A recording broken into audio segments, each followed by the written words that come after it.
Thank you so much. So my name is Miriam Brett. I am a co-director at the think tank Future Economy Scotland, and it's an absolute pleasure to be here today. Thank you all for coming along. We've got a phenomenal lineup of panelists here to speak to discuss a really timely and important issue. Today we are here to discuss carbon finance, all things related to carbon finance, specifically looking at community benefits and how we get the balance right. So I'm just going to run through our panelists, and we'll give some short introductory remarks before handing over to them to speak. And there'll be plenty of opportunity for input, so please forward your questions in the Q&A box. One thing to note is that one of our speakers, Robert, has to leave a little bit early, so he's going to be doing his talk and then we'll head on off. So yeah, we will have opportunities for questions, and we'll do our best to answer all of them as and when they come in. So we're joined here today by a brilliant set of panellists. We have Hamish Trench from the Scottish Land Commission. We have John Hollingdale, who's an independent land use consultant. We have George Hepburn-Scott from Forest Carbon. We have Robert Hall from Federated Hermes, and we have Alan McCombs from the John Muir Trust. So today's topic that we're discussing is, as mentioned, extremely timely. Scotland, with its highly concentrated rural landmass and lightly regulated land market, has very quickly become an attractive destination for investors seeking to purchase land for carbon offsetting purposes. Now, given the trajectory and expected growth of carbon offsetting and other natural capital markets in Scotland, there's key questions that relate to how the value generated from these activities can be captured and how they are distributed. And under Scotland's existing legal framework, the ownership of land confers to the right generated carbon credits and natural capital opportunities, and key questions around who should reap the associated financial rewards. So questions of who owns land in Scotland will play a vital role in determining how the value associated with Scotland's natural capital potential will be captured and distributed. And recent trends in Scotland's land market indicate that there is a risk just now that the financial rewards from Scotland's natural capital could potentially end up flowing to a small number of private landowners, rather than generating an inclusive prosperity for Scotland's rural communities and rural economies. And those implications could also have a really profound impact on the land market, looking at, for example, pushing up land prices further, or challenges to communities to fulfil their economic potential. So today we are here to discuss what we should do about this, and we're going to hear from our panellists a set of proposals and policies and interventions as to how we can get that balance right, and what measures can be taken to help ensure that the financial rewards of this are captured and they're distributed fairly. So without further ado, I will hand over to Mark, who's going to do some introductory remarks. Fantastic. Thank you, Miriam. A pleasure to be with you all here today. So I'm a professor at Scotland Rural College, among other things. I'm actually a conservationist by training. And it is the scale of the climate and the nature crisis that convinced me we need to do something at an unprecedented scale and faster than we can currently do if we're going to rise to this challenge. Now, I can see a number of policy colleagues that I work with on the call here today, and always great to be able to work at those kind of scales. But I'm also a bit of a realist. Should we wait for government to act? Or can we stimulate action by working with companies who want to be part of the solution? Well, my answer to that question led me to work with the International Union for the Conservation of Nature, their UK peatland programme. I'm currently their research lead, and I led the development of the Peatland Code. And I'm currently working to develop other carbon markets, crucially, while working with my policy colleagues and others to ensure that these markets actually work in the public good. My message today is that carbon markets aren't all bad. but they're also not all good. There are problems, and I believe we can fix those problems. I think that high integrity markets, alongside increased public investment, can play an important role in tackling climate change and nature recovery. Now, you'll be aware, you'll have read articles in The Guardian, elsewhere, there are real problems with carbon offsetting. But I would also argue there are real problems with the decarbonisation strategies that we're telling companies to pursue instead. Now, you might be familiar with another term for this, insetting. It is this idea that as a company, you can set a net zero target, and you don't just change lights, van fleets and such like. You also now cascade that down to your suppliers. So farmers now also have net zero targets as well. And I think the direction of travel is right. We should be focusing on insetting first, doing everything we can to reduce emissions before thinking then eventually about what we can do to offset our unavoidable emissions.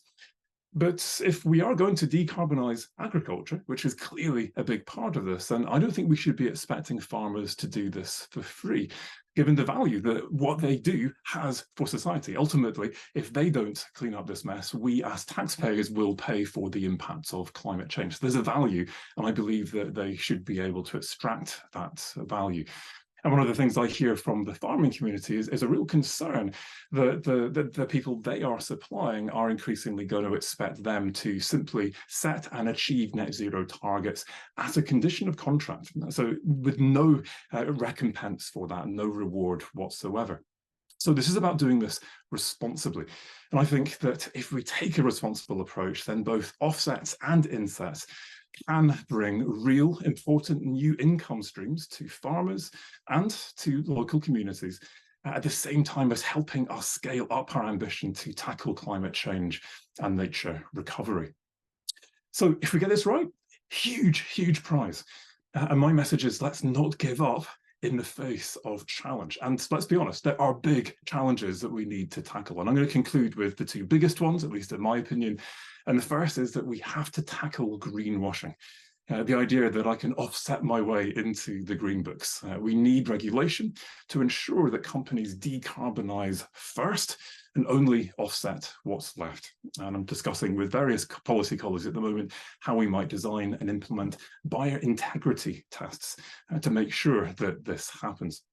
The second of the two issues is that we have to make sure that we get actual high integrity outcomes for the environment and for communities, tenants, others, that nobody gets left behind.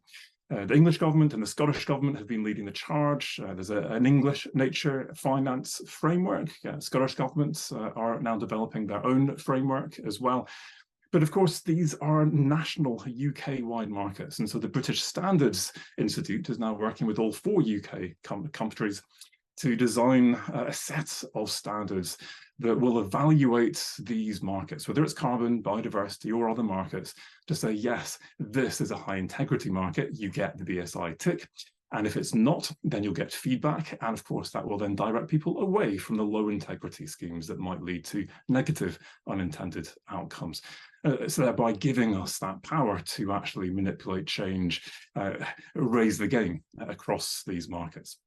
So to conclude, I think in the UK, we have some of the highest integrity carbon markets in the world. And we are currently pioneering the policies that are needed to regulate and to raise the game in this emerging industry. I certainly want to make this work, and I'm looking forward to finding out your ideas and discussing with you how we can make these markets work for nature and for society. Thanks, Mark. Brilliant. Okay, so I'm going to hand over next to Hamish from the Scottish Land Commission for his introductory remarks. Hello, thanks Miriam. Hamish Trench, Chief Executive at the Scottish Land Commission. I want to cover 3 things just in this part at the moment. The first is why this matters in the wider context of Scotland's land and land reform. The second is that we can and should be shaping the markets. And the third is just to look at 3 areas where I think we can shape things in practice at the moment. So firstly, why does this matter in the wider context of Scotland's land and land reform? Well, the debate about green finance clearly matters to delivering climate action and our net zero ambitions, but also much more widely to how we own and use land in Scotland. I think there's no question that the underlying pattern of concentrated land ownership we have in Scotland is a factor in shaping these issues. If it were not so concentrated, then the questions of power and decision making and who benefits from rising land values might look different. We are undoubtedly seeing high and rising land prices in Scotland, and this has implications for individuals and communities who want to buy land, as well as for the wider economy and how this value is used. The rural land market reports that the Land Commission has published over the last couple of years certainly show that carbon and nature value is one influence in this, but in fairness, so is strong demand from commercial forestry sector in particular. I think in summary, there is a particularly high demand for Scotland's land at the moment, and that's likely to continue to be the case, and a relatively low supply in terms of the amount of land that comes to the market. And I think there'll be a link to the Land Commission rural land market reports just going into the chat box. The second thing I want to say just now is that we collectively, and governments in particular, can and should be shaping these markets and demanding high integrity. Yes, there are clear risks in the way that carbon and nature markets are developing at the moment, and we can see internationally the challenges of greenwashing poor practice that Mark's referred to. But markets are socially created. We shouldn't feel we have to follow the money and accept a commodity approach to carbon. Scotland can certainly be confident in asserting the value, the public value of our land, our nature, carbon, and setting the terms for investment that will work. And the Scottish Government certainly is being clear that investment should be high integrity, and in particular that it should benefit local communities. Now, the Land Commission, we've recommended stronger regulation of these markets as being key, as well as regulation of the land market. And we're also engaged in finding practical ways to deliver on this commitment to high integrity. And again, the link in the chat will take you to the recommendations that the Land Commission has made over the past couple of years, really about the policy framework that we think is needed for a just transition here. So finally, then, I want to turn to the third area of things that we can shape now. And there are three areas that I think we can shape things in practice at the moment. The first is around ownership and governance. The first question we would ask of any investor in this sphere is, do you need to own land? Or can you actually create opportunities for others, individuals, farmers, land managers, and communities to share in ownership? We should be using more imaginative governance models for land that mix private, public, NGO, and community ownership, resource, skills, capacity. We should be creating models that build in genuine community agency into decision making. And this doesn't need legislation. We can do this now. The second area is reforming public finance alongside private finance. If we are attracting private finance to support delivery, then it's logical that we reform public finance alongside this. For example, forestry grants, wider land use support, and taxation, so that these are targeted where needed, and that we use the blend of public and private finance in a really coordinated way. And then the third area that I think we can shape things at the moment is particularly in embedding community benefit and social impact expectations. So last week, the Land Commission published new guidance on how to deliver the expectation for community benefits from land and investment. This sets out a definition and some key features of what is expected, as well as practical ways that it can be approached. And we're working with the British Government and others, such as the British Standards Institute, on how these expectations can now be embedded into the market frameworks that Mark referred to, and some of the policies, so that these become the norm in terms of expectations. And again, I think there'll be a link in the chat to the Land Commission Community Benefit Guidance publication to have a look at that. And I should say that we will absolutely welcome feedback on that guidance. It'll need to remain a very live set of guidance around what works and what doesn't. So we'd really welcome feedback from experience and practice on how to deliver against this expectation for social and community impact. So I think to summarise, we can and should be shaping these markets. And I think there are things that we could do now to shape responsible practice. Thanks, Miriam. Thanks, Hamish. We certainly got a lot to cover in our upcoming Q&A. Brilliant.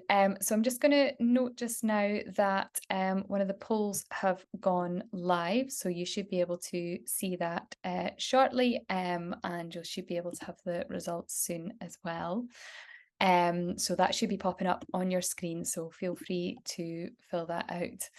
I'm now going to hand over to Sophie Cook, who is on residency in rural Sweden, to read a Language of Change by David Sargent. A Language of Change by David Sargent. We're sat by the ocean, and this could be a love poem. But that lullaby murderer refuses each name I give it, and the icebergs seep into our sandwiches, translated by carbon magic. And even this might be to say too much. But the muse of poetry has told me to be more clear, and don't, he said, for the love of God, please screw things up. Ambiguous, I didn't reply, as we're sat by the ocean, and I could make it anything you wanted, for this moment of speaking. But we have made it something forever. Together, the weather is a language we can barely understand, but confessional experts detect in the senseless diktat of hurricane a hymning of our sins, our stupid counterpoint. Love has served its purpose, now must be transformed by an impersonal sequester of me into the loves I will not see or touch or in any way remember. Perhaps it was always like this. Take my hand, horizon, seeding this land.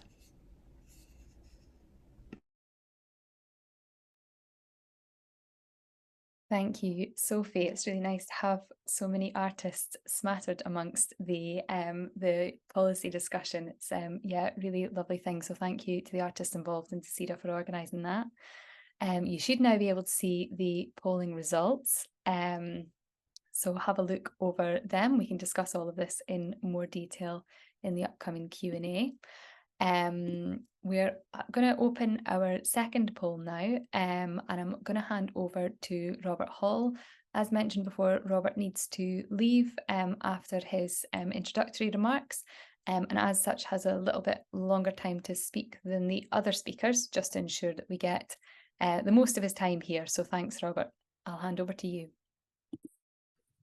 Thanks. I'll just get rid of that poll. Sorry. Yeah, nice to meet you all. Thank you for inviting me to speak. So my name's Robert Hall, and I'm not going to sort of, I don't think, try to suggest any solutions today. Instead, I'm going to just sort of try to bring maybe some insight or detail on exactly what we might mean when we think about investors in this space, and that's because I fit into the category of being an investor in natural capital, as we call it. So for the last time, I work for a company called Federated Hermes, which is a fairly large global institutional investment manager. It originally grew out of being the in-house manager for the pension schemes of British Telecom and Royal Mail when they were publicly owned, and for the last 3 years now, we've been designing, engineering a new type of fund with the aim of finding a way to invest into a diverse range of habitat restoration projects across the UK, essentially delivering conservation finance.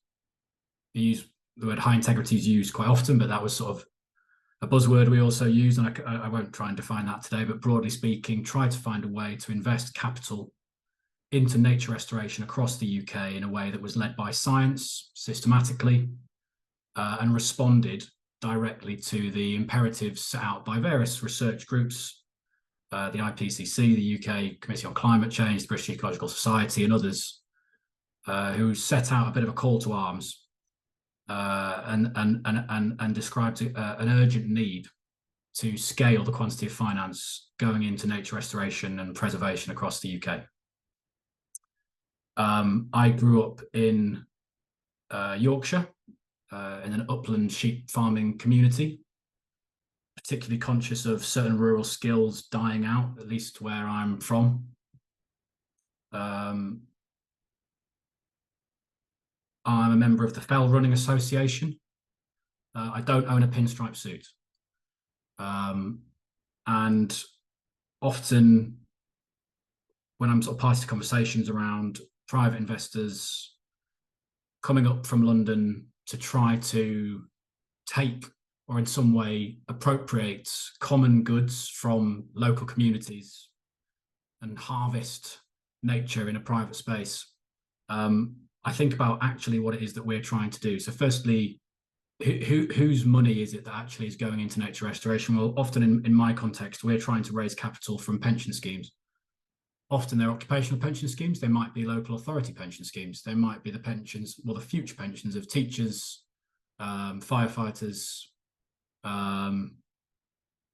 people who work in healthcare, local carers, people who manage bin collections.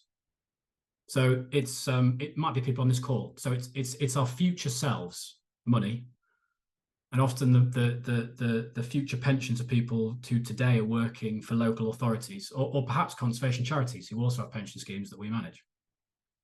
So that's the money that's actually going in. It's our own money, or at least our own promised money in the form of our future pensions. So our future selves are taking a risk by providing their pensions today to restore nature.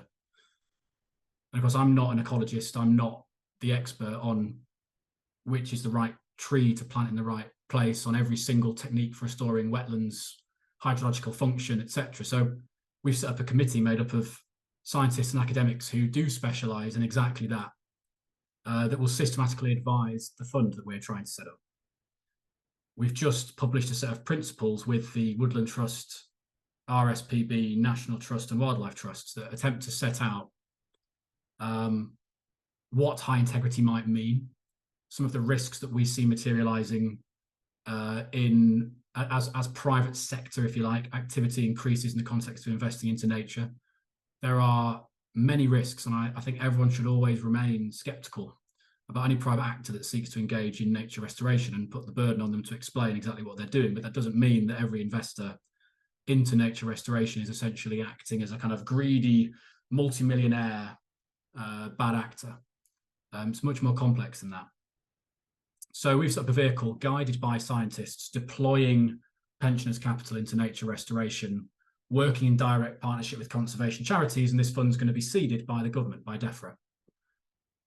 Because we've managed to demonstrate over the last 18 months of very intense due diligence that we're aligned with their policy aims. Also talking with organisations and areas of government in Scotland and in Wales. So that's just one example, I suppose, of what it might mean when we think about investors investing into natural capital. So potentially that might change perspectives. I don't know. Maybe you all knew that. But it's a little bit further away, I think, from some of the headlines, certainly that I see in The Guardian and elsewhere. And yeah, that's my provocation. Miriam, I hope that was okay. Thanks, Robert. Yes, that's yeah, it's good to have, and what we've got is a real kind of diversity on the panel of perspectives and backgrounds here. So it's useful to hear from all different sides of this before we head into the Q&A. I believe the poll answers are going to crop up on your screen. Yes, they have indeed. Okay, we've got some clear results there. So if anyone wants to take a look at that, and we'll come back and discuss them in the Q&A. I'm now going to bring on George for his introductory remarks.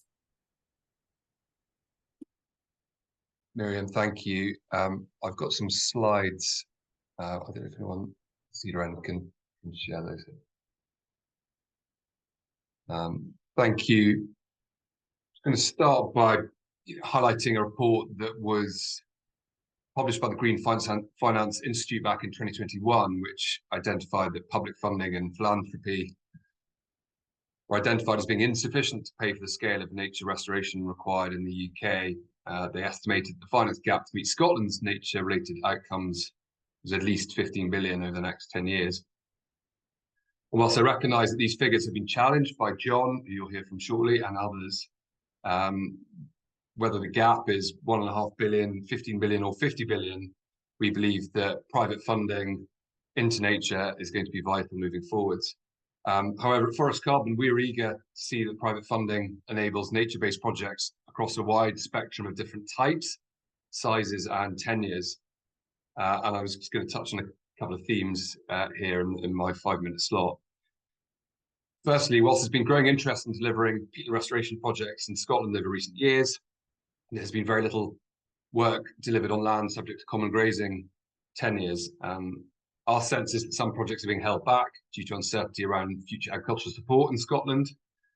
There is also uncertainty around the level and long-term costs required for maintenance and management of peatland sites, and how to balance this with existing and future agricultural and estate incomes.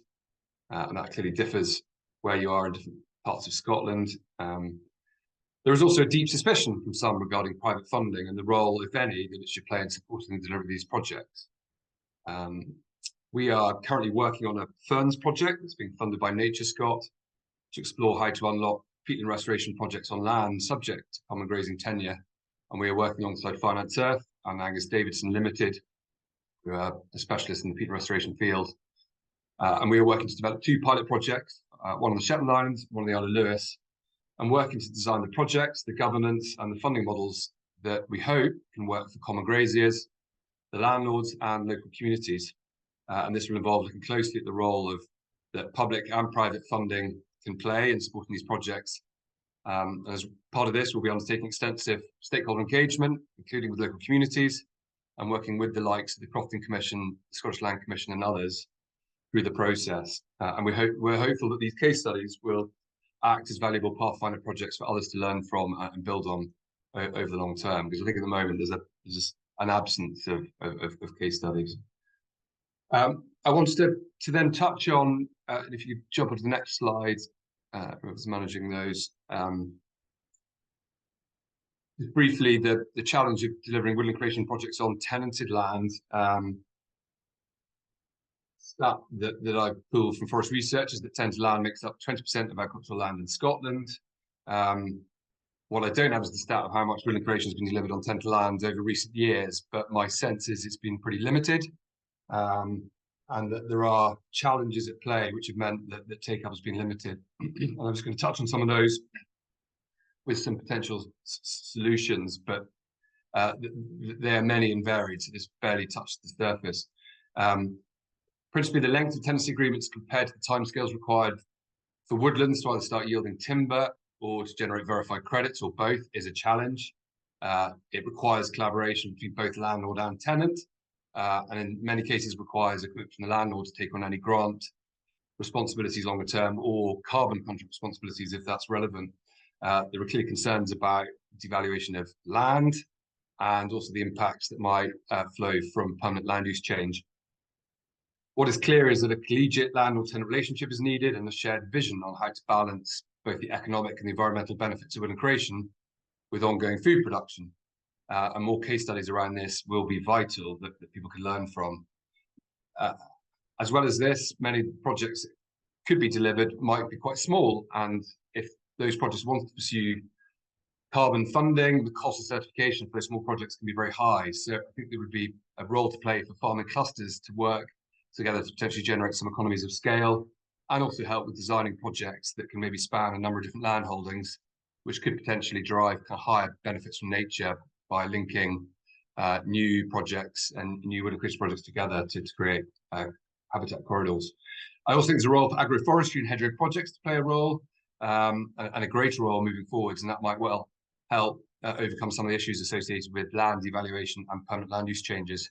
For example, the use of field margins and the integration of livestock and trees on the same area of land is an area that I think needs more and more attention. Next slide, please. I want to briefly touch finally on agricultural net zero requirements and carbon funding, is something that Mark touched on. Currently, there is a lack of clarity for UK farmers in relation to what net zero requirements are likely to be placed on them moving forwards. Will it be the case that a reduction of on-farm emissions will lead to a premium for low carbon products, or will it purely be a license to operate with all measures to decarbonise funded by the farmer? Farmers are clearly all being advised not to sell any carbon credits outside of their supply chain. This raises some interesting challenges around who could benefit from carbon credits in a landlord-tenant scenario. You could find a situation where the tenant might want to report the benefits within the food supply chain, and the landowner might want to sell the credits outside of the food supply chain to generate some income. We're also hearing of some farmer-led relocation projects that have been put on hold or shelved because there's a funding gap in the short term between cost of establishment and any available grant funding. So a major question arises as to whether the food supply chain, food businesses are prepared to start helping fund these projects now, or is it going to be a case that either it's going to be on the farmers to fund these projects, or they're going to be shelved because they can't find the necessary funds to bridge the gap where the capital costs aren't covered by grant. So I think it would be vital for farmers to have this clarity so they can better plan for the future. At Forest Carbon, we're looking at alternative models to selling carbon credits. This might include kind of tree sponsorship, which would enable the farmers to retain the carbon to report within the food supply chain, but might potentially deliver some critical funding to unlock the projects.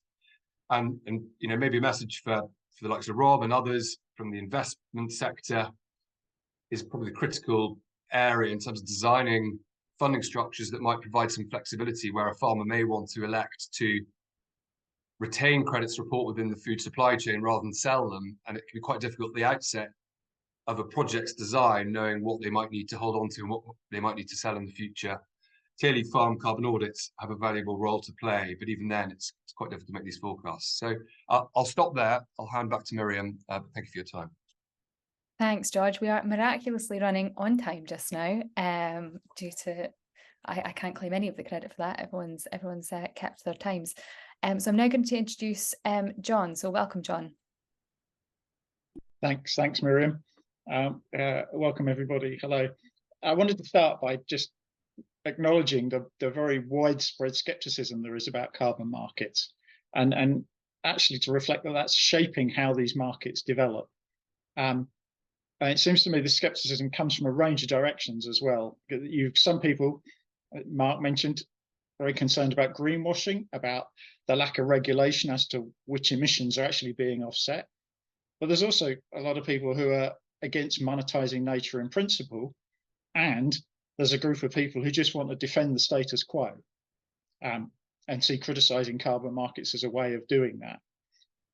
Because it's important to remember, it seems, that Woodland Carbon Code and Peatland Code were designed to help facilitate land use change. They weren't designed as a mechanism for speculation or extractive finance. And it is perhaps unfortunate they perhaps are becoming that, or becoming seen as that, because that land use change really urgently needed. Land use responsible for very significant and growing proportion of Scotland's emissions, 25% net, but something like 40% gross.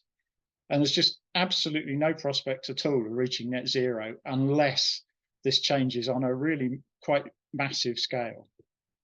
And unfortunately, all the political rhetoric and commitment to change is offset by a refusal to take any meaningful action. Rather than develop a strategic programme for land use change, as the Committee on Climate Change recommended, governments, UK, Scottish and others, are effectively leaving it to the markets to try and sort out, which is, I think, one of the reasons why we're in this position we are at the moment. But one consequence of this lack of strategic thinking is that the debate about land use, such as we have it, is typically framed as a sort of zero-sum game between farming, forestry and recreational killing. You get lots of fevered commotion about the loss of supposedly productive agricultural land to forestry, perhaps a little bit of discussion, very little about losses of other land uses, built development, golf courses, ponies and so on, but no overarching, actually, how do we manage, how do we design land use collectively to try and meet specific aims instead of battling over this parcel of land or that parcel of land. And almost never, as part of that debate, is there a discussion about the way that land markets are distorted by the non-productive uses of land, acquiring land essentially for tax avoidance purposes or to secure and consolidate private wealth, and also quite often just for general ego purposes. And so, echoing a bit what Hamish said, the bigger picture is really important about land ownership and land markets in totality. Carbon finance is relatively new, but the inequalities arising from land use and land ownership in Scotland aren't new at all. We've been talking about them for decades, and you go back pretty much 10 years. You read the review of the Land Reform Group or the Scottish Affairs Committee inquiry, saying the same things about land being inflated beyond the reach of communities. These things are long-term, systemic, baked into the legal and fiscal architecture. And I don't think we can expect to fix carbon markets in isolation. I don't think we can do it without addressing this wider context and having radical reform of this broader tax and subsidy system and review of carbon finance within that. Finally, just briefly, because Gail asked us to say something positive, and I probably haven't done that yet, I wanted to take the opportunity to welcome the Scottish Land Commission's guidance on delivering community benefits from land, which Hamish mentioned, and I think have been in the chat. It demonstrates that it is possible to deliver land use change in ways that support local community development. I would say, however, there's a very long way to go to turn the examples of best practice in that guidance, the majority of which are actually from the community sector, into standard practice. And I think probably that's not going to happen without significant legislative intervention, perhaps through the forthcoming land reform and community wealth building bills. These things cannot, I believe, ultimately rely just on the good intentions of the best landowners. Minimum standards need to be prescribed by law, with those who can do better going further. Thanks, Miriam. Thanks so much, John. I will now turn to our final speaker of the evening, to Alan. So many thanks, Alan. Thanks, Miriam, and Gail and others for the invitation to speak at this event on behalf of the John Muir Trust. Most of this event, and I've caught the first session as well on, although I wasn't able to attend, has been focused on carbon markets, green investment, offsetting incentives, rewards, and that is a vital debate. The John Muir Trust has been involved in this since 2020, so I don't want to in any way minimise the importance of this debate, but I'm going in a little bit of a different direction in my comments just now. And first, it is to sound a note of caution. The immersion we have in this debate, the way in which this debate has been a lot focused, especially in the last 2 years, on this debate about what the balance is, how to deal with the concerns, the opportunities, getting the balance right, as this session is called. But that amidst all of that we don't lose sight of the fact that the biggest challenge we face right now and in the foreseeable future in trying to maximise public benefits from our land and trying to move towards a just transition to net zero is not change in land use, but lack of change. And I say that as an organisation that's heavily involved in areas of land in some of the most sparsely populated areas in Scotland, where land ownership is concentrated and where traditions are entrenched. And by tradition, I'm not necessarily talking about ownership of land that's been in the same family for many centuries. I could be talking about Russian oil tycoons or Middle East oil tycoons or City of London bankers, but who want to carry on traditions and want to carry on preserving land and maintaining land use that has been dominant for the last 200 years. Change is happening, and it might sweep all before it, and that is in no way guaranteed. And I mean, I would echo John's points there that there is some scepticism. There's a lot of scepticism and a lot of feeling that there's a lot of froth and hot air around, and that can obscure the fact that there are that we have inertia in the land, that there's a lot of inertia at the moment. We have 3% of the global total of degraded peatlands, and these are like giant power stations spread over millions of hectares. And if the gases emerging from these peatlands were visible to the naked eye, they would be swathed in dense smogs from ground, from soil to the sky, of fumes, of pollutant fumes. And that's the reality just now. There are peatland grants available, subsidies to carry out the work.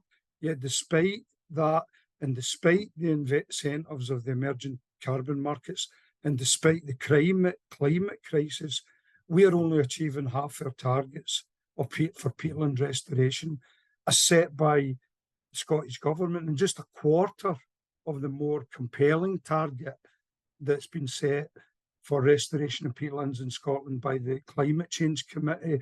So that's context for the few points I'm going to make now, which is that we believe that we need sticks as well as carrots when it comes to carbon finance.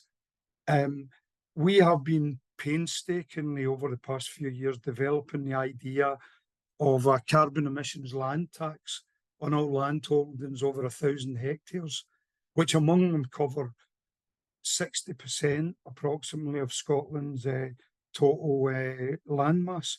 And the purpose of that tax would be to confront every large-scale landowner, including ourselves and others in our sector, the ENGO sector, to confront every large landowner with the stark reality that the way in which their land is managed and used has major consequences for society, not just in Scotland, but also globally.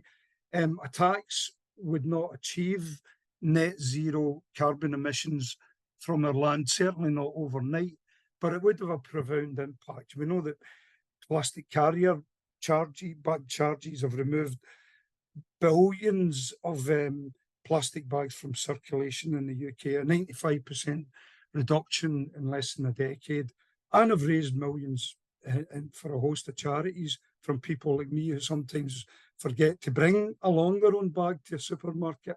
So that's where we're coming from in terms of promoting a carbon emission land tax. What stands in the way? Run through this quickly. You could signal to me, Miriam, I kind of speak quite slowly, and I'm never sure where I am in my 5 minutes. You've got about 1.5 minutes left. 1.5 minutes, right. We've encountered obstructions along the way. A legal obstruction right at the beginning.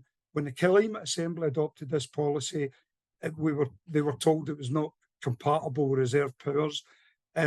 Climate Assembly was disappointed with that, but we decided not to get involved in the constitutional wrangle. We reworked the policy so it's now framed as a local authority tax, in which the Scottish Government simply pass enabling legislation to allow rural councils to introduce a carbon emissions land tax at their discretion. Second obstacle, I'm having to race through this, is technical. This would not have been possible even 5 years ago, but technology, data capture has developed rapidly. I was in a meeting this morning with Scottish Government fiscal officials with an organisation that we work with who were able to demonstrate in incredible detail the depth and precision of the data that they've integrated into a single platform, and the way in which technology now can be used in a way it couldn't be used even 5 years ago to measure very precisely carbon emissions from land. And the other is political. Any new tax is always going to encounter some opposition from those affected. Politicians are not always keen to arouse controversy, but we have found that obstacle is diminishing quite rapidly. We've carried out a YouGov survey which found majority 5-1 in favour of this tax, 64% favour, 14% opposed. 50 organisations, including Oxfam, STUC, Scottish Community Alliance, and a number of other big organisations and small organisations have come together to support this tax. And most of all, the Scottish Government is now adopted this just in the last few weeks as official policy. It's supporting it, and it's instructed its officials to work with the John Muir Trust on the detail to make this happen in one form or another. So we're getting there.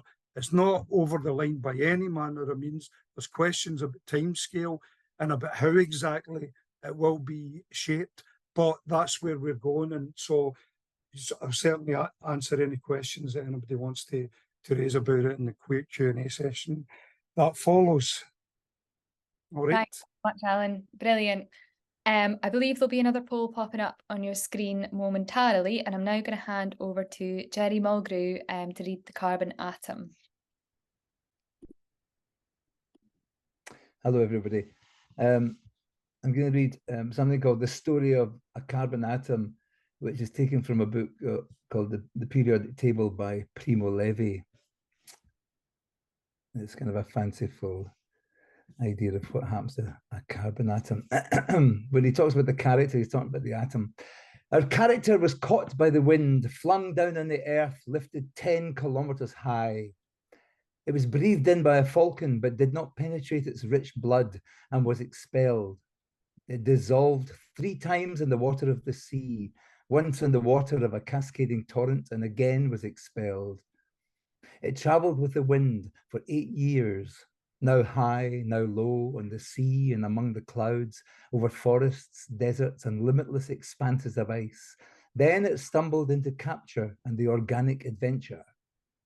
Carbon, in fact, is a singular element. Its entry into the living world is not easy and must follow an obligatory, intricate path. Our atom of carbon enters the leaf, colliding with other innumerable molecules of nitrogen and oxygen. It adheres to a large and complicated molecule that activates it and simultaneously receives the decisive message from the sky in the flashing form of a packet of solar light. In an instant, like an insect caught by a spider, it is separated from its oxygen, combined with hydrogen, and finally inserted in a chain, whether long or short does not matter, but it is the chain of life. All this happens swiftly, in silence, at the temperature and pressure of the atmosphere.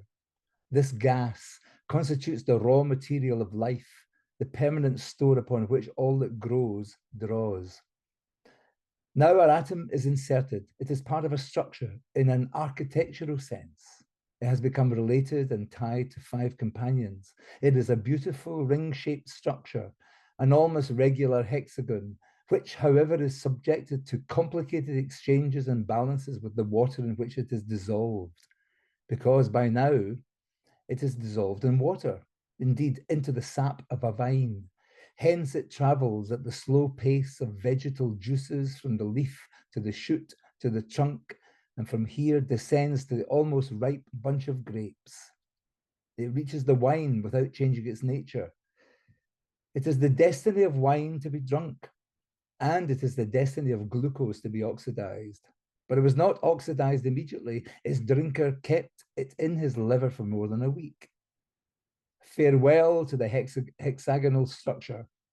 In the space of a few instants, the skein was unwound and became glucose again, and this was dragged by the bloodstream all the way to a minute muscle fiber in the thigh, and here brutally split into 2 molecules of lactic acid, and the grim harbinger of fatigue. Only later, some minutes after, the panting of the lungs was able to supply the oxygen necessary to quietly oxidize it again.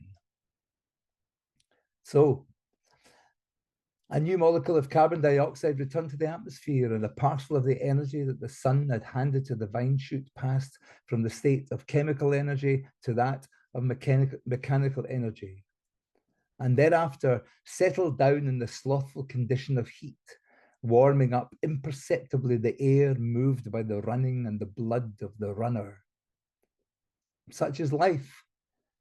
A parasitizing of the downward course of energy from its noble solar form to the degraded one of low temperature heat. In this downward course, which leads to equilibrium and thus death, life draws a bend and nests in it. Our atom is again carbon dioxide. Once again, the wind, we are over Lebanon, and the dance is repeated. The atom we are concerned with is now trapped in a structure that promises to last for a long time. It is the venerable chunk of a cedar, one of the last. It is passed again through the stages we've already described, and the glucose of which it is a part belongs, like the bead of a rosary, to a long chain of cellulose.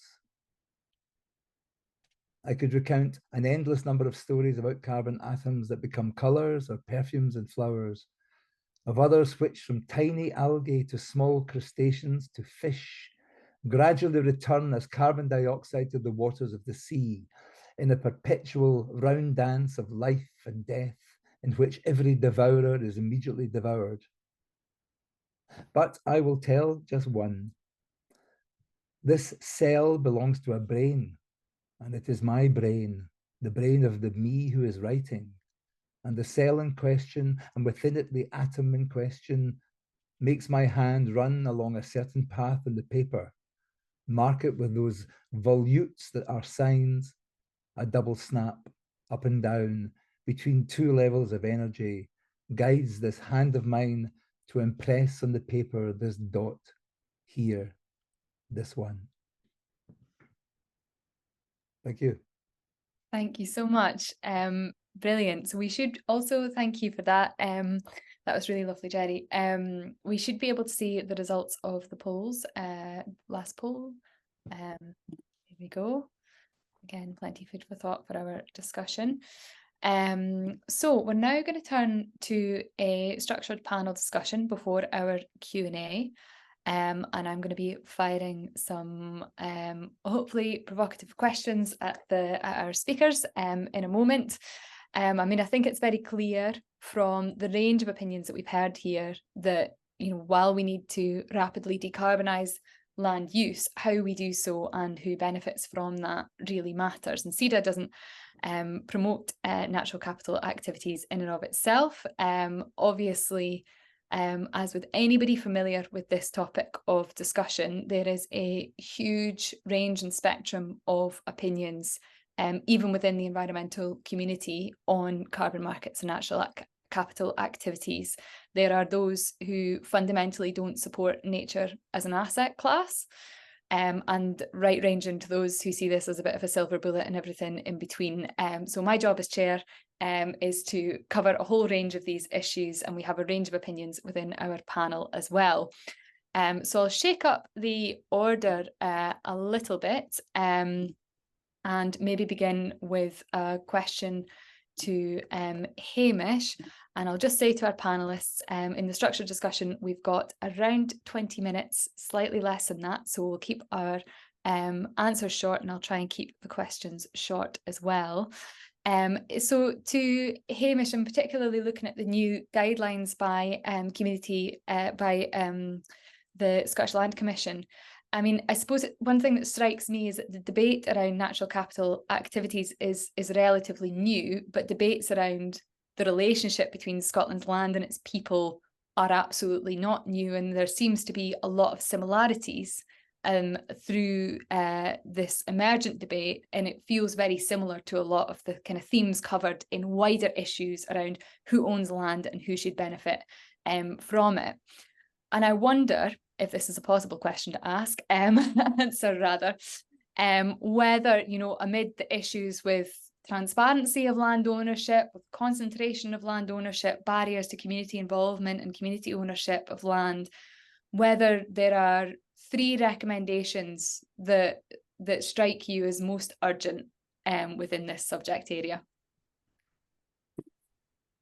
Right, I will see if I can come up with three concrete ones. So I think the point you make, Miriam, is absolutely right. And this is, in a way, the latest kind of lens through which we are looking at some of Scotland's land questions.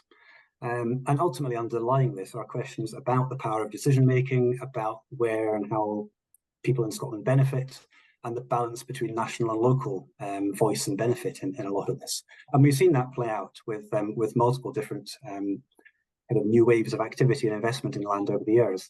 And for that reason, actually, the guidance that we published last week is deliberately framed around community benefits from land. The immediate prompt is absolutely the context of nature and carbon investment that we're seeing. And that's where, in a way, there are some immediate levers to try and embed this. But we see this actually as being part of a much wider approach to responsible land ownership. And I think likewise, we shouldn't expect the way we design carbon and nature markets to try and fix the wider questions of the land system. So I think, coming back to, the three things, in terms of carbon and nature markets, absolutely these need to be regulated more strongly so that they are shaped in the public interest to deliver. I think alongside that, though, we of course need to continue with Scotland's programme of land reform, and we have a land reform bill coming up. We need to continue to tackle the underlying pattern of concentrated land ownership. How do we diversify ownership and governance? And I think the third area I would flag is absolutely the need to reform public finance, including tax. Private markets can only be one tool in how we approach Scotland's land and these kind of questions. We must be aligning those other things at the same time. Brilliant, thank you so much.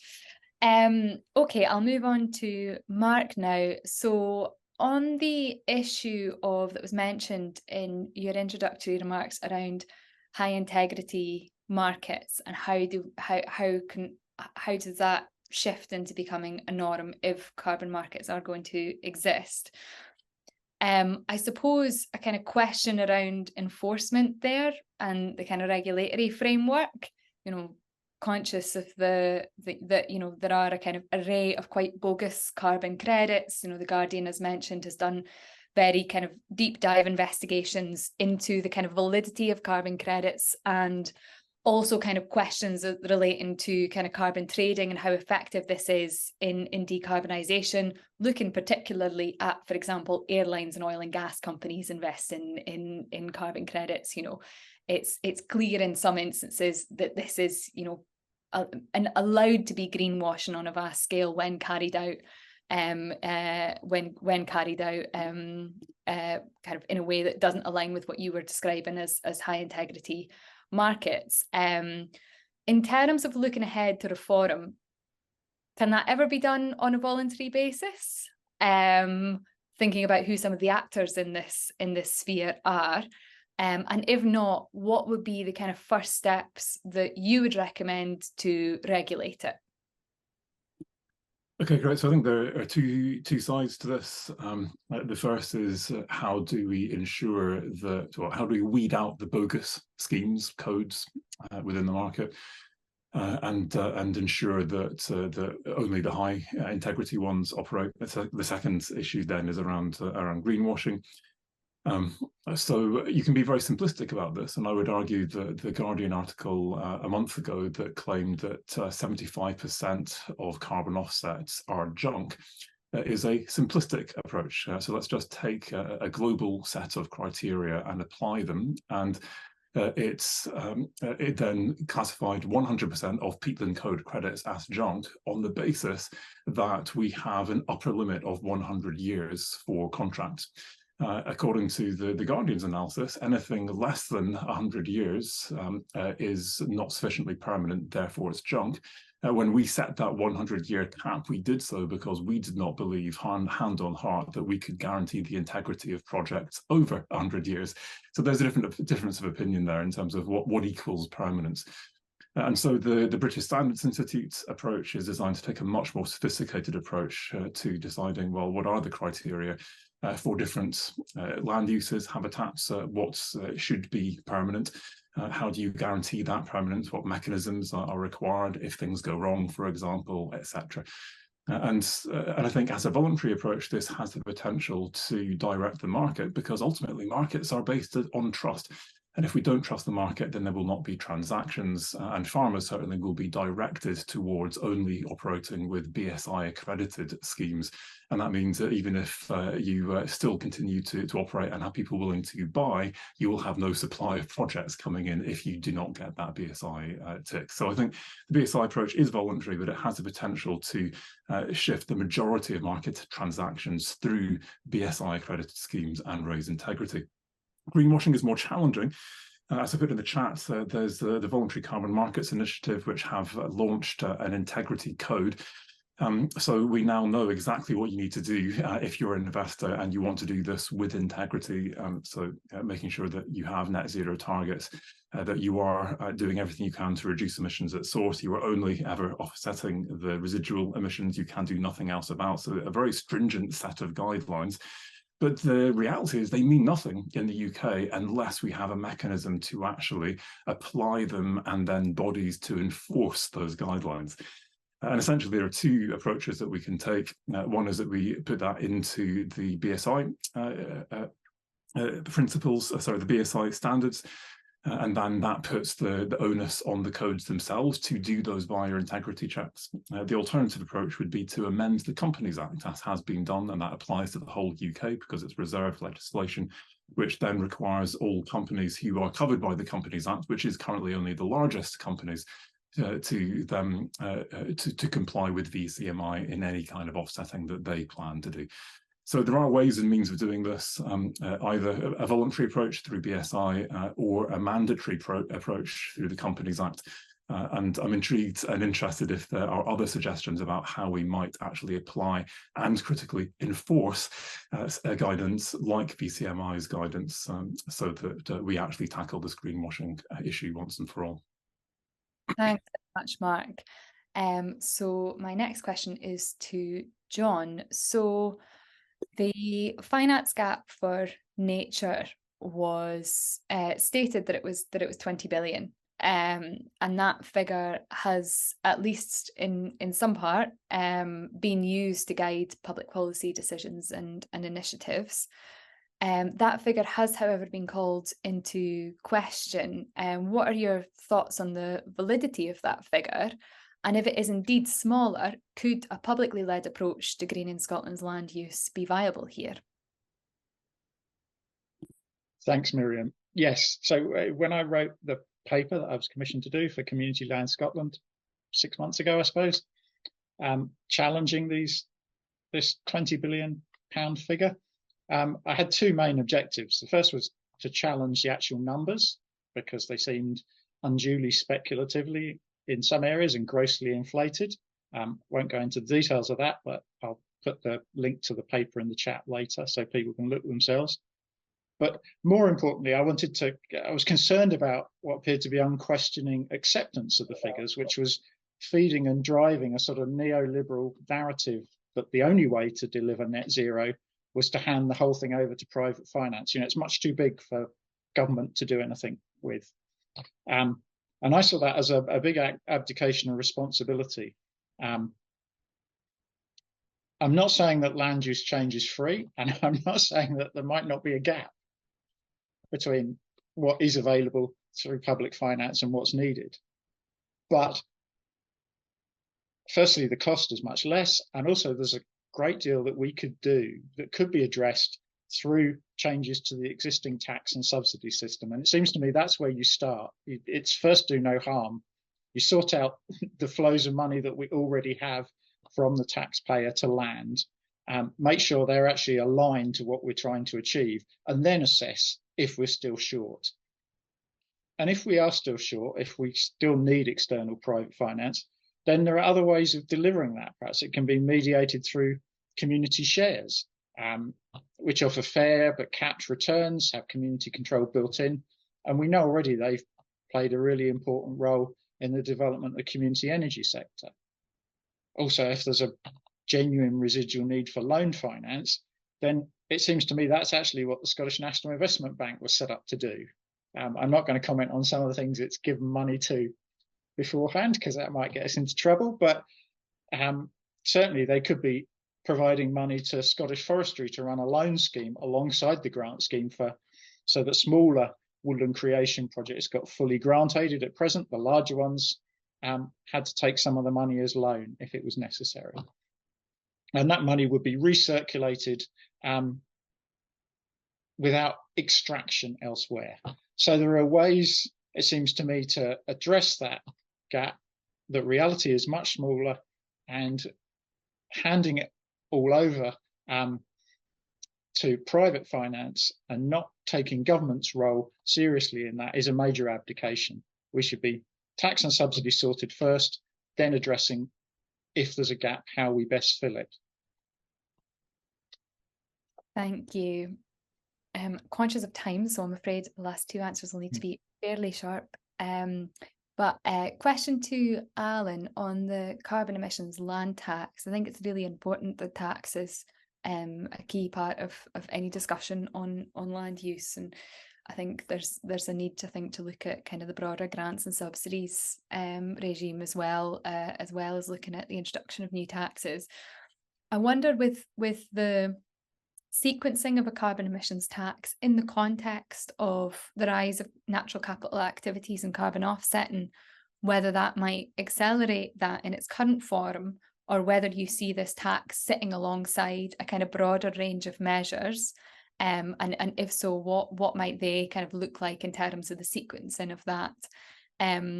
Because there seems to be a kind of a broad understanding, I think I speak on behalf of the panel here, that there are some deficiencies in the way that carbon offset and natural capital activities are currently carried out.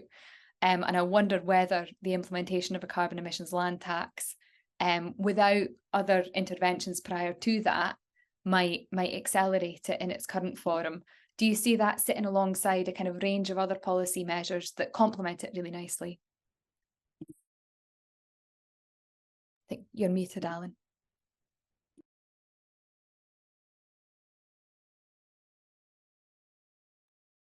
Yeah, good question, Miriam, which is usually the preface to saying I'm not totally sure of the answer.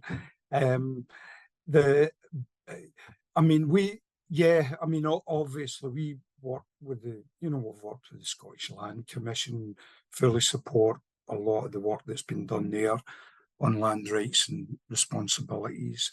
We've engaged quite strongly with the land reform consultation, generally supportive of the direction of travel. There's some areas we would like to go further, faster.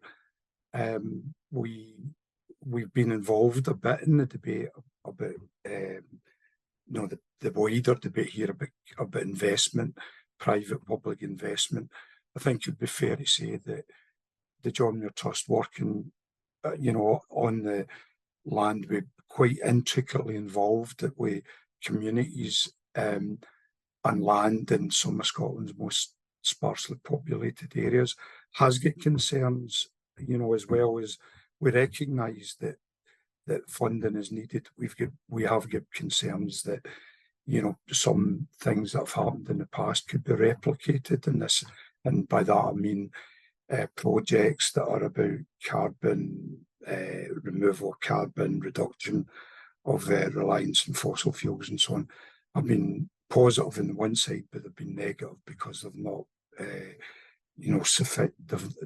they've left people behind. They've left a lot of people behind, and they haven't created the public benefits that they should have if it been designed in a different way from the beginning. And that's a big concern of ours.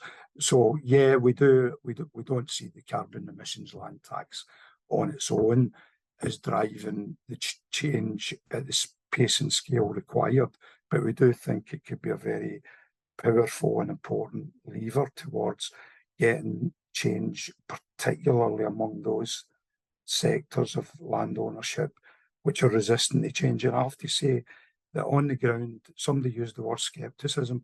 There is a lot of scepticism about carbon markets, a lot of scepticism, a lot of resistance to it. And so how far that in itself will change without the levers of, as I say, the sticks as well as carrots. We wouldn't be confident that even just leaving, apart from the problems of leaving the markets to decide, we also think that a lot of land ownership, large-scale land ownership in Scotland, is going to have to be driven by something much stronger than the possibility that way down the road you might get income from this. Thanks so much, Alan. And my last question is to George. It's just on the topic of biodiversity protection. It's like a wider kind of critique of the kind of, and this I'm talking about way beyond Scotland's borders here, but looking at kind of the kind of a sort of, I suppose, race to the bottom in terms of tree planting, in terms of kind of monoculture, quite cheap trees to plant. I suppose just given Scotland used to be forested with indigenous trees and had a very different kind of ecosystem as a result of that was much more resilient to, you know, landslides, flood prevention, etc. What in your eyes can be done to kind of steer the planting of indigenous forests that actually encourage biodiversity protection and that don't engage in that kind of race to the bottom in terms of biodiversity resilience? Miriam, thank you. I mean, I think for discussion the other day is the necessity for timber being grown here in the UK rather than us offshoring our requirements and importing timber. We could, you know, it's maybe for a separate discussion, but what I would note is that the Woodland Carbon Code changed the way it approached additionality last year, and that resulted in projects which had, you know, and don't quote me on this, but typically more than 50% commercial conifers were going to struggle to meet the additionality rules under the Woodland Carbon Code. So I think that's had the effect of significantly reducing the amount of projects that have a large component of commercial conifers from qualifying from the carbon market. You know, I think we continue to see projects with an element of commercial conifers within them applying to the Woodland Carbon Code to secure that opportunity of future income. I think there's a case to be made for projects that have a balance of both native broadleaves and commercial conifers that will drive a timber income, and that timber can provide a useful diversifying income for farmers, landowners, communities potentially. So having kind of mixed woodlands, I think, are valuable. You know, I think the Woodland Carbon Code itself sees a wide spectrum of different project types coming forwards, from natural regen through to planted native broadleaves through to projects with a mix of native broadleaves and commercial conifers. So I think a mix is needed. I think changes to the carbon markets and how it's kind of policed through the Woodland Carbon Code has probably steered those larger commercial projects away from being able to qualify. Biodiversity markets may in time have an increasing role to play in terms of directing more funding to projects that can point towards a biodiversity uplift. I mean, there's a lot of work going on by a number of organisations across the UK and globally to work towards developing methodologies for how you can potentially monetize biodiversity benefits. I think there's still a way to go, but that could well, you know, start channeling investment towards those projects that can point towards those biodiversity uplifts. Thanks very much. Okay, so we're now going to turn attention to the Q&A session. So what the team at SEDA have done is collated some of the themes that have arisen in the Q&A box and sent them over to myself. So there are a lot of questions to get through here. So I will ask that our panelists can be nice and brief, please. Short and succinct. Brilliant. So the what I'll do is I'll just ask the questions, and maybe a couple of the panelists answer each of them. So firstly, on the problems of associated with offsetting, to make offsetting work, how do you decide what is unavoidable CO2 and how do you enforce it? How do you decide that a company is decarbonised adequately through legislation? How can you say the UK? I suppose this kind of question pivots along the kind of sense of high integrity markets. How can we kind of say that the UK has high integrity markets when many companies are increasing their CO2 emissions? So it kind of taps into that kind of theme around, you know, is this in its current iteration, you know, not tapping into the more challenging but more urgent task of directly reducing emissions? Is that kicking the can down the road just now? And how do we decide what unavoidable CO2 is and how do we enforce that? So would any of the panel like to come in on that first question? Mark has his hand. So I'd already answered this partially with this idea that there is this international code of practice now. The question is actually implementing and enforcing that. Prior to that, and still ongoing, there are a number of protocols, sets of guidelines that companies can sign up to that enable them to work out what is avoidable or not avoidable, and publish all of that for scrutiny. And so the two most common of those would be the greenhouse gas protocol and the science-based targets initiative. So I put a link to SBTI in the chat earlier on. And that gives companies the guidance they need to work out how to set emissions, sets net zero targets, and gives them restrictions on the extent to which they are allowed to use offsets full stop in terms of an overall cap, as well as how they work out what is avoidable or not. I think what VCMI is doing is just taking that to a new level in terms of its stringency, but also its consistency, ideally globally. And we're going to see, I think, increasingly these voluntary initiatives moving towards VCMI. My question is how governments can implement something like VCMI and enforce that, because this is currently an entirely voluntary system, and that's where we need to do the hard work.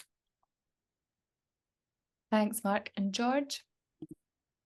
Yeah, I was just going to make a point that very little offsetting has actually occurred in the UK to date. The Wood and Carbon Code was launched in 2011, and therefore, a tree planted today and new woodland creation project will probably not deliver verified credits until at least year 15, if not year 20 and beyond.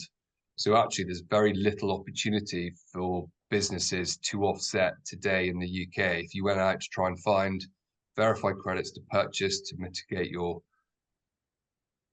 unavoidable emissions, it would be very hard to do it. So I think a lot of what we're talking about at the moment is businesses, some businesses potentially looking to acquire pending issuance units that they will hold and then potentially use over the long term, potentially post 2040, post 2050 to report against their residual emissions. So, there is time to, over the coming years, to discuss and debate what is avoidable, what is unavoidable, how you should evidence that, because at the moment it's actually very hard to offset at all. There's little opportunity to actually go about doing that. But I don't know if anyone else on the panel has got a view on that.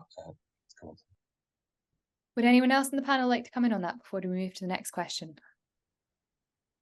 No. Okay.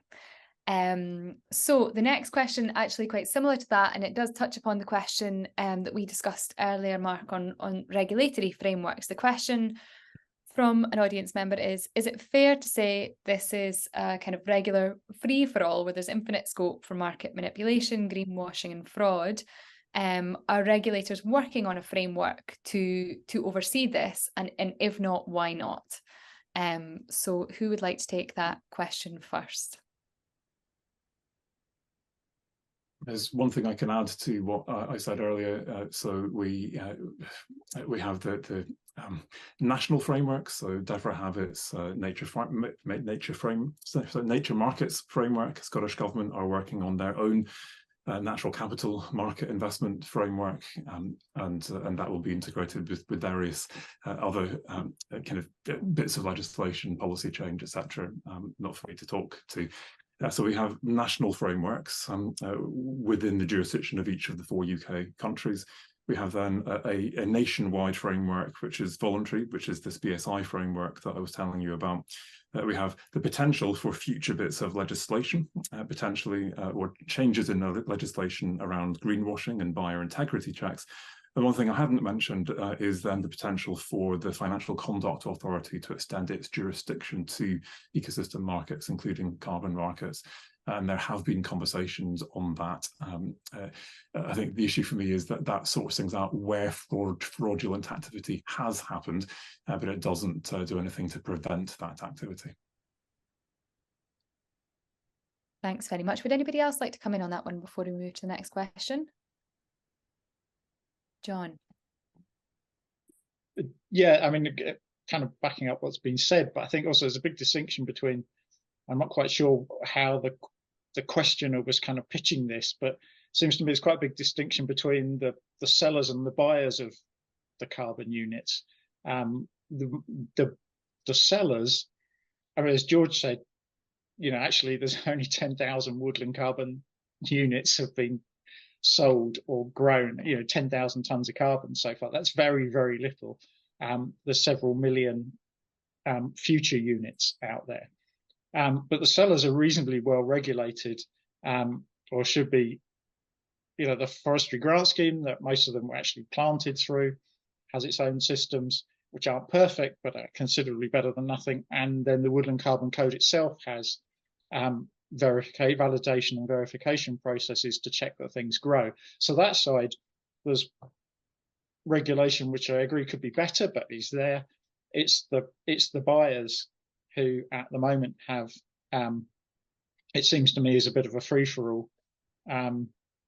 And I think the danger is that there are some high integrity buyers who are genuinely looking to offset only the unavoidable, and then there are others who are clearly greenwashing. And it's quite depressing to look at the profile of some of the companies that buy, because they are in petrochemical industries and so on, that really you question whether they are purely looking at unavoidable emissions, or even understand the concept of unavoidable emissions.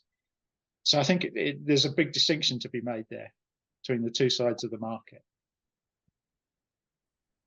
Thanks, John. So we've got a couple of questions on the carbon emissions tax. So I'm going to presume these are for yourself, Alan. So one question is to how would a carbon emissions land tax work alongside land use for other purposes? So using land for agriculture is also important land use, as well as forestry. And kind of linked to that question is a question around why would we limit a carbon emissions tax to only large land holdings and not smaller ones that might include, for example, industry and domestic property? So I'll hand over to yourself, Alan. Okay, thanks. I seen Andy's comment, and I think said that, I can't remember the figure, I think he used the figure, maybe although 60% of the land mass, it may only be 10 to 20% of the carbon emissions. I think we don't know that figure. We don't know that figure because there hasn't been baseline assessments carried out at landholding scale. And that would be part of the process of introducing a carbon emissions land tax. Would be every major landholding would be assessed and analysed for its net carbon emissions or net carbon sequestration. I suspect it would be higher than that, just because there are huge areas of peatland within the bigger landholdings in places like the Highlands and the north, the west, which are degraded. And so I'm not sure that figure would be accurate. But could it be rolled out to smaller landholdings in the future? Yes, it could be. I mean, but we have to start somewhere, and it's hard enough, I have to say, convincing politicians and civil servants involved in this that it's feasible to assess 900 big land holdings without going further. So there's a little bit of pragmatism, I think, in terms of how we approached it, but it's also consistent with our submission to the Scottish Land Commission, the Land Reform consultation, which suggested 3,000 hectares would be the threshold for a large-scale landholding. We argued 1,000 hectares, and so there's always that debate. Some argue 500 hectares. So there is a debate about large-scale versus not so large-scale landholdings. And that will, people will have different views on that. But for now, we've settled for 1,000 hectares because we think it's doable, it's feasible. It only involves about 900 big land holdings. How would it work against other land uses? Much of that land is in agriculturally unproductive areas. So if it's not, it will its impact on that in productive agriculture would be, at that level, 1,000 hectares would be quite limited.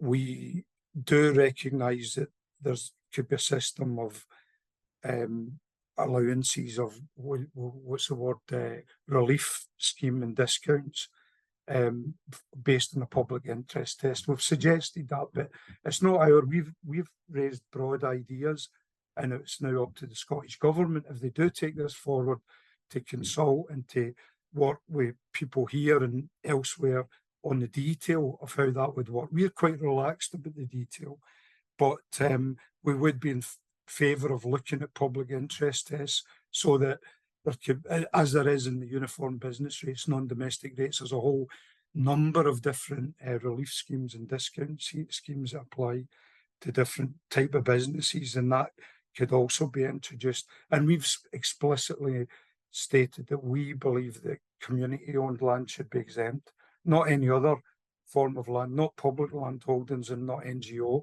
land holdings, and obviously not private land holdings, but for reasons which I won't go into just now for time, that we do think that community owned land holdings should be exempt. Thanks, Alan. Would anybody else like to come in on that one? Hamish? Yeah, I think it's really interesting to think about the role that tax could play in this, because I think there's no question it's a big influence on behaviour, particularly if it's in the form of an annual recurring tax. So absolutely worth exploring. I think, I think the idea of a carbon land tax does raise quite a lot of questions. And I've seen, for example, discussion about it being a tax on actual emissions from land, or alternatively a tax on the gap between actual and a potential sequestration. So there's lots of questions in there around modelling, and fairness, I think, comes to the fore in this. And certainly if you get into questions about who it applies to and what exemptions there might be, I think there are some real questions about how a tax would be perceived as being fair. And some of the lessons that we've learned from looking at the application of land value tax internationally, I think could be helpful in thinking this through. Yep. Brilliant. The next question is looking actually on community ownership, which was one of the topics you raised there, Alan. So the question is, how can income and expenditure criteria applied by public sources that enable communities to buy and develop joint venture land assets be adjusted to better enable community ownership? Hamish, this feels like a question for yourself, but maybe others want to join in first. But I think the starting point is that if we look at this as a potential opportunity as well as the risks, then if there is significant finance coming into Scotland's land, can we channel that in a way that actually supports more joint ventures and collaborative ownership structures? And it's one of the questions we are really keen to be exploring with landowners, investors, project developers. How can we actually start to structure governance and ownership arrangements that bring together community interests with private, perhaps with NGO, perhaps with public? There's a whole combination of potential there. And if we look internationally, Scotland is quite strange in classifying its land ownership as either private or community or public. And we often see internationally these sectors are much more varied and working together collaboratively. So I think there are lots of ways that we need to be looking at how do we channel this? How can we make that feasible for communities? What is the support and capacity that needs to be put into place? How do we give all players in that confidence about what can be done? And what kind of sort of brokerage and support mechanisms we do need to put this into practice? Great. Thanks, Hamish. Would anybody else like to come in on question around the criteria applied by public sources to enable communities to buy and develop joint venture land assets to be adjusted to better enable community ownership?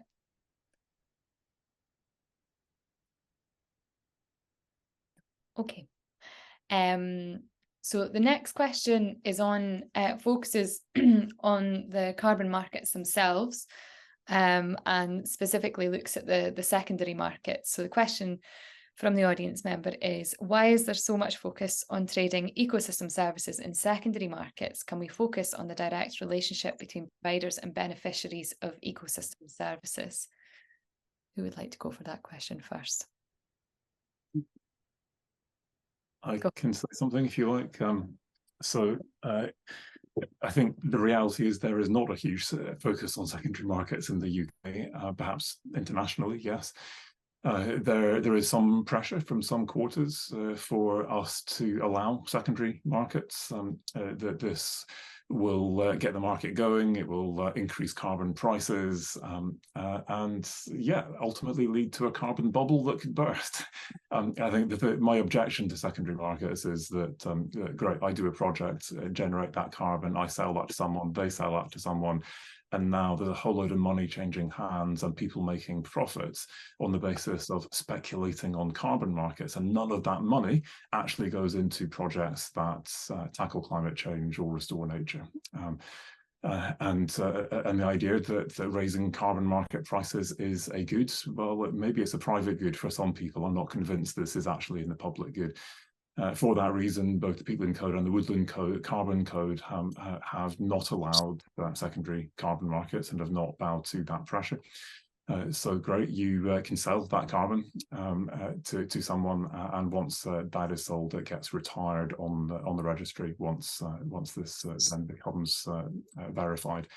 And you can't resell and resell and resell and speculate on it. So I would argue there is not a focus on this in the UK, and we have resisted that so far. But yeah, perhaps elsewhere that's more of a problem.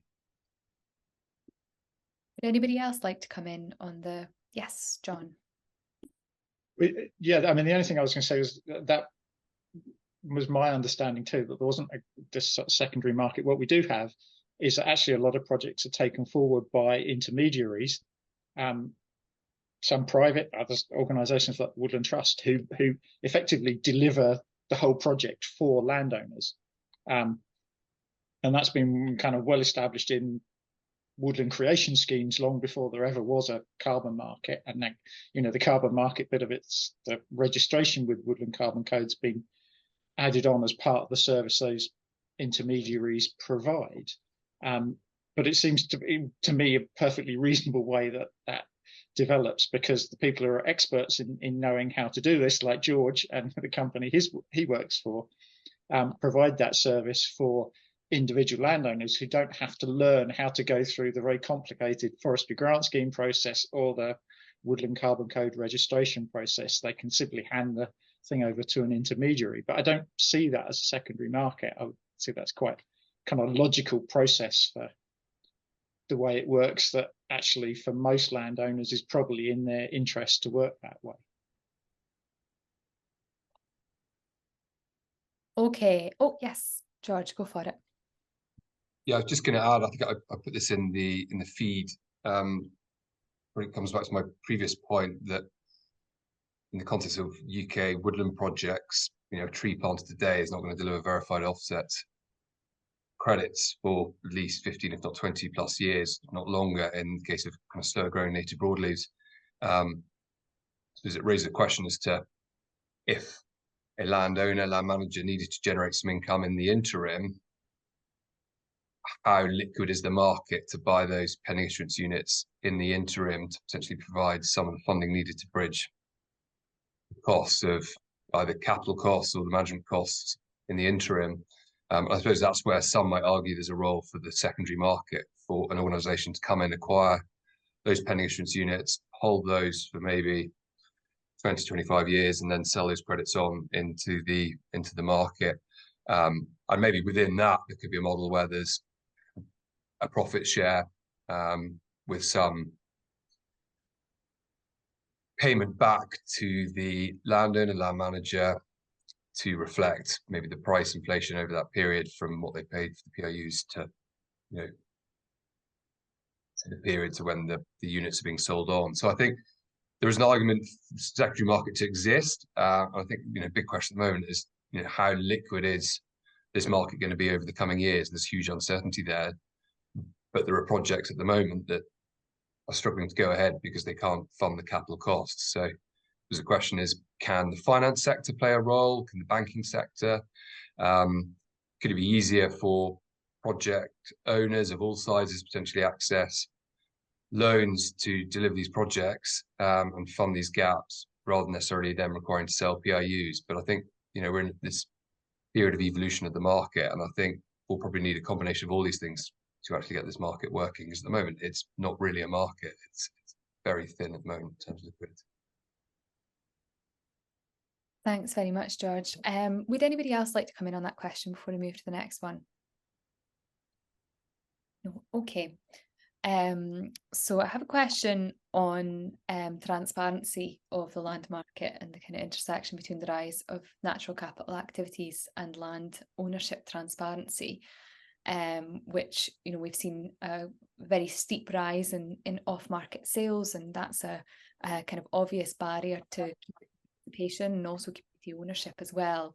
And I wondered if any members of the panel would like to come in to talk through some of the policy measures, both in the context of the rise of carbon offsetting, but generally speaking as well, with a very kind of poor levels of transparency in our land market comparative to other countries.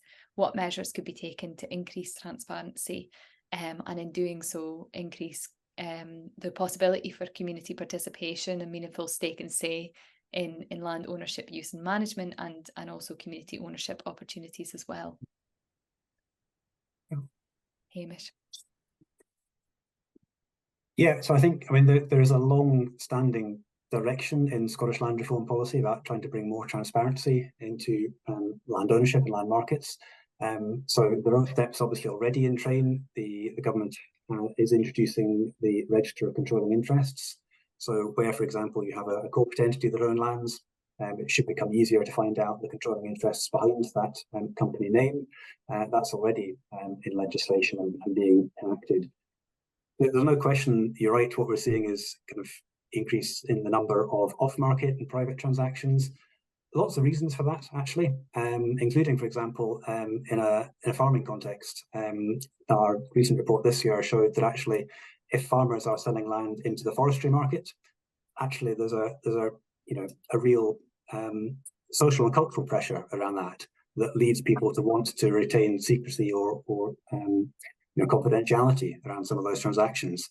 So some of this is quite deep-seated cultural feelings about land use change, as well as the kind of the corporate and financial institutions in the market. So I think there's a number of different issues here. I think finally the other kind of recommendation, what would help, certainly moving to a more structured process of prior notification ahead of sales coming to the market.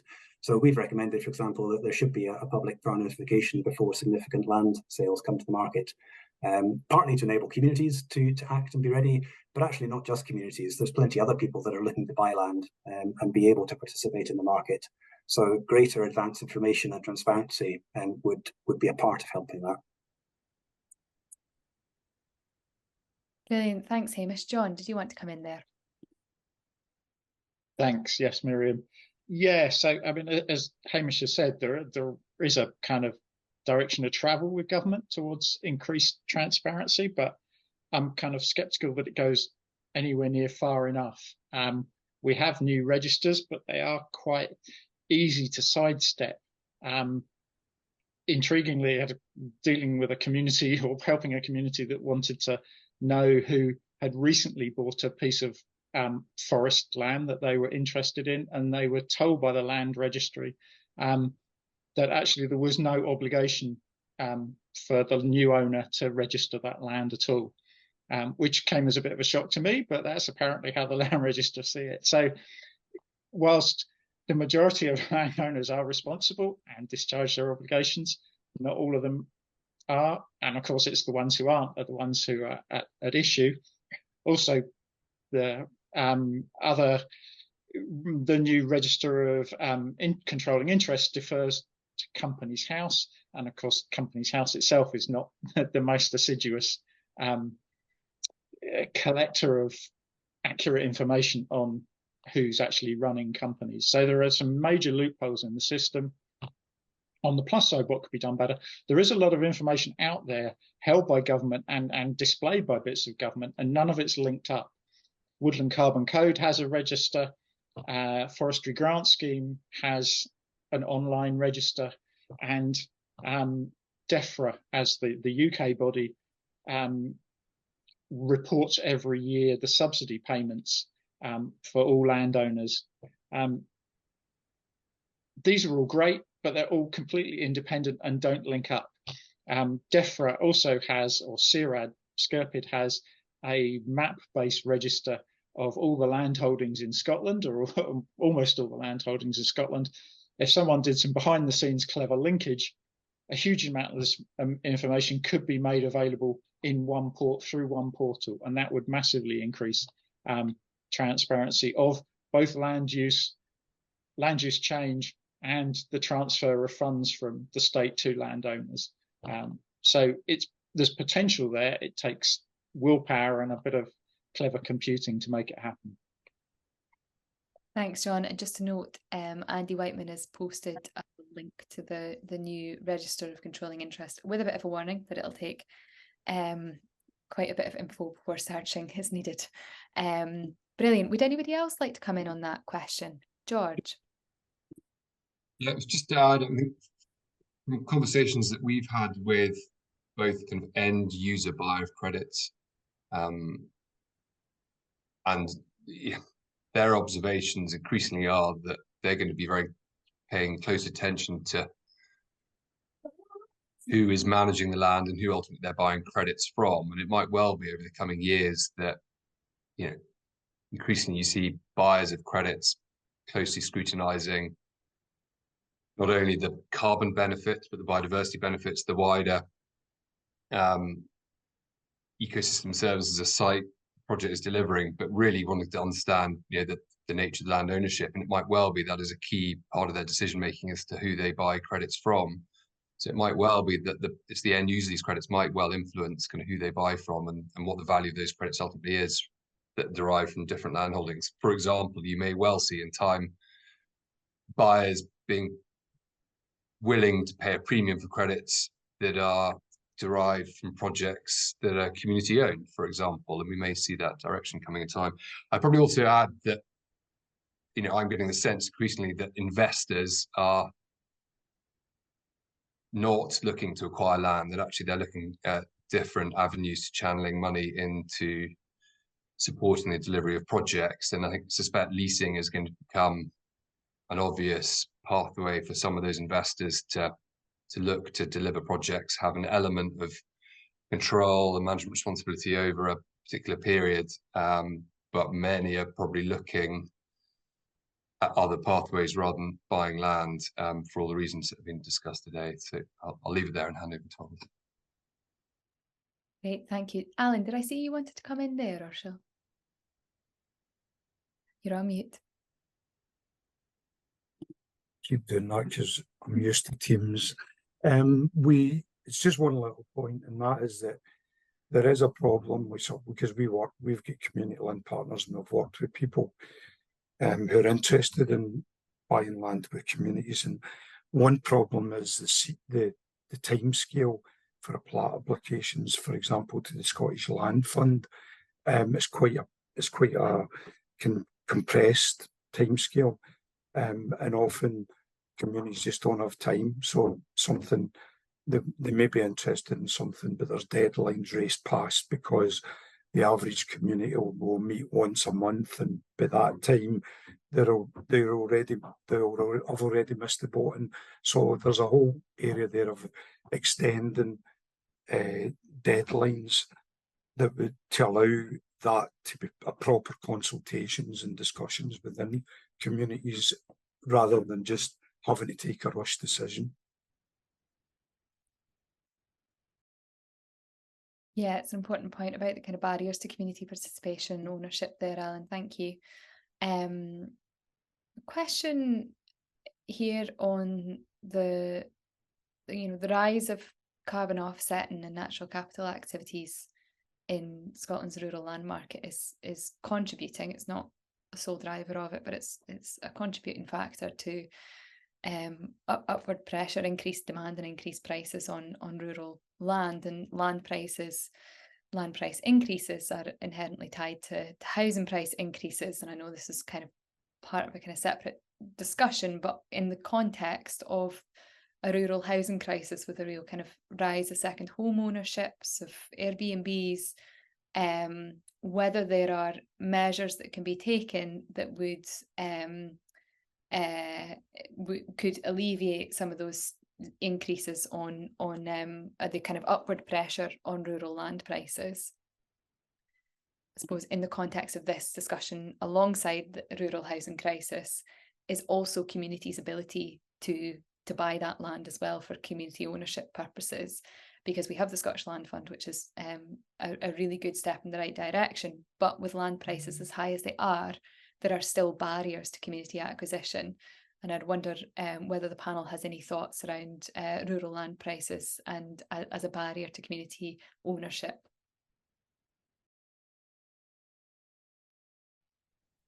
Yeah, Miriam, happy to come in. So yes, high prices as well as speed of market are barriers for communities and others. I think, as I mentioned earlier, we're likely to see land prices continuing to be quite high. Scotland is just going to be an attractive place for people to buy land as all sorts of uncertainties, not least in terms of climate impacts, start to take shape over the next few years. So I don't think we should expect the value to suddenly drop or decrease of its own accord. So I think the question is around what interventions would actually enable ownership and the land use change that people are looking for. When it comes to housing, absolutely, it's a slightly separate subject, but we should absolutely be looking at getting a long-term land supply for rural communities into active ownership that is going to see housing developed. That could be private, but it could be community, it could be public. But there needs to be a very active approach led by public bodies, I think, to get land into active ownership that will deliver local housing. And then on ownership more widely, we absolutely need to be looking at what will complement the land fund. How do we bring other sources of finance alongside the land fund? Great if we can keep increasing the land fund, but being realistic, we will also need to look at how we bring other finance alongside that. And that might mean that the way the fund operates needs to become a bit more flexible and a bit more proactive in being able to work with other finance sources as well. John. Thanks, Hamish. Thanks. So I was going to say, I think the land market and the housing market are different in very significant ways, but also there are a couple of really big similarities. I say, firstly, there's a great deal of regional disparity in the extent to which those prices have exploded or not in recent years. I'm working with two community woodland groups who, for different reasons, are looking at woodlands that have had valuations 4 or 5 years apart. In one of them, in the West Highlands, the woodland has gone up by about 40% in that time, and one in the Borders or in Galloway, it's gone up by about 400% in that time. So there's a vast regional disparity in that change in that period. And I think the same is also true about the housing market. There are some areas where that issue of second homes, in particular, and ridiculous inflation pricing out locals is much more of a problem than in others. In both cases, I think it's a symptom, at least in part, of a failure of having any sort of strategic thinking and planning, and just letting the market do its best or its worst. And the answer, to some extent, is much more intervention in those areas, and particularly in housing, to ensure that the market is controlled and not just rampant speculation. And also, I think it's a symptom, particularly of housing, of the way that we have increasing inequality in society. And that, I think, is generally accepted that the last 20, 30 years have seen a trend towards much greater income and particularly wealth inequality in society. And unless we tackle that, there's always going to be lots of people with the ability to buy 2 or more houses, and less people, or more and more people who can't get on the housing ladder at all. So there's a much bigger issue around tax that needs to be addressed for the housing market as well as the land market. Great, thank you. Okay, I'm just going to ask one final question to the panel before we wrap up. So we've had another question from an audience member. Should landowners not registered or resident in Scotland be subsidised for carbon credits on the basis that they avoid, for example, capital gains tax? Would anybody like to take that one?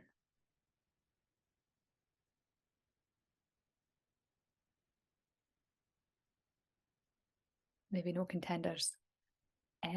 That's fine. We can move on to a different question, if we like. I was going to ask a quick question before we close up on the subject area of public interest tests and how the introduction of public interest tests to large-scale landowners could work to improve the way that the market dynamics are playing out just now in the context of natural capital activities and carbon credits. Perhaps this is a question more so to Hamish than anyone else, because I've read some good stuff that Scottish Land Commission have done on public interest tests. But how would you see that this kind of intersecting with the subject area of community benefits or kind of wider participation in the context of natural capital activities and carbon offsetting?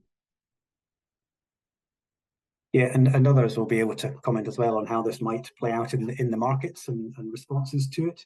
But the proposal that we've made is that when a large area or a significant area of land in Scotland changes hands, there should be some checks and balances to safeguard the public interest. And so, our proposal is that there should be a public interest test at the point of that transfer. And the idea is that that would be capable of applying conditions to how that transfer takes place. So, for example, it could help address some of the kind of the risks of local monopoly that we see around concentrated ownership. It could be useful in unlocking land for community housing development purposes, bringing more diversity into the governance and ownership pattern of the plan that comes forward. But I think there's lots of questions inevitably, and a lot of this will be worked out and debated hotly, no doubt, as the Land Reform Bill comes through. But I think the fundamental premise is that it is an element of regulating what is currently a very unregulated system of the land market and land ownership. And it is a significant point of leverage when land changes hands to have a check and balance there on the public interest.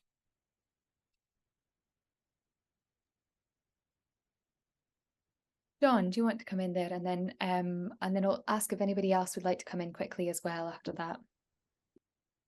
Yeah, very briefly, just to follow what Hamish said, which I agree with entirely.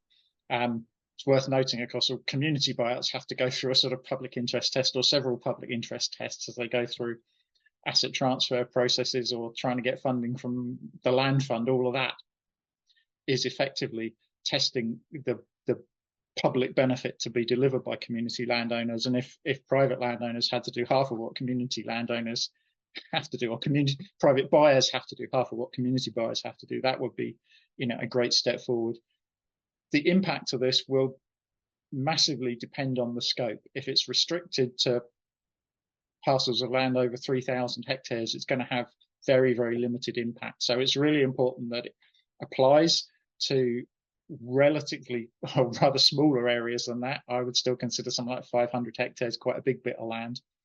And also probably to be phased in, there ought to be mechanisms by which it applies to land that isn't changing hands, but is considered to be not being managed in the public interest. And I suspect that's probably going a little bit far for where the government wants to go yet. But I think ultimately that sort of mechanism is something that needs to be introduced. Well, that's us come to the end of our session now. So a huge thank you for this timely discussion. Thanks to Hamish, John, George, Robert and Alan, and thank you also to Sophie and Jerry. And of course, thank you to SEDA and everyone who came along. Thanks for asking such brilliant questions and joining us this evening. So I'd like to introduce Oak, which is one of the spell songs. The Spell Songs Ensemble is the musical version of the Lost Spells book by Robert McFarlane, and the illustrator Jackie Morris. Chris Drever, who's an Arcadian singer-songwriter, says for this song, I wanted music that had life and a sense of still, woody wisdom like the tree at its heart. So we'll turn to that.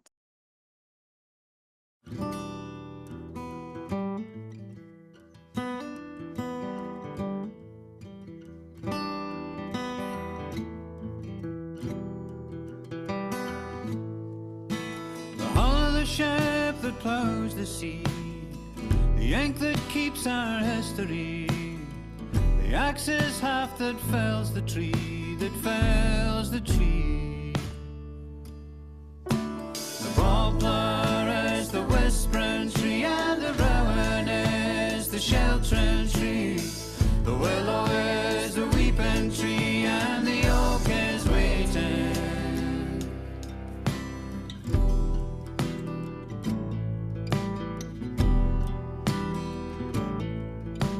The fire burns and it makes this home, built around these seasoned bones. The chair pulled up beside the hearth, and the sleepers of the iron path. The poplar is the whispering tree, and the rowan is the sheltering tree. The willow is the weeping tree, and the oak is waiting. The poplar is the whispering tree, and the rowan is the sheltering tree. The willow is the weeping tree, and the oak is waiting.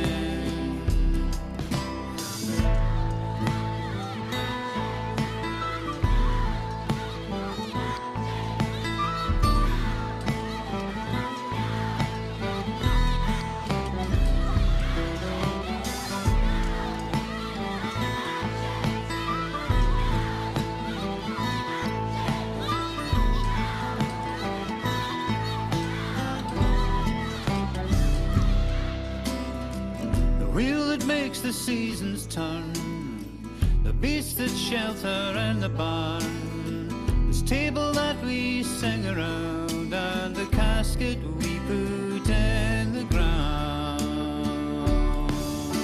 The poplar is the whispering tree, and the rowan is the sheltering tree. The willow is the weeping tree, and the oak is waiting. The poplar is the whispering tree, and the rowan is the sheltering tree. The willow is the weeping tree, and the oak is waiting.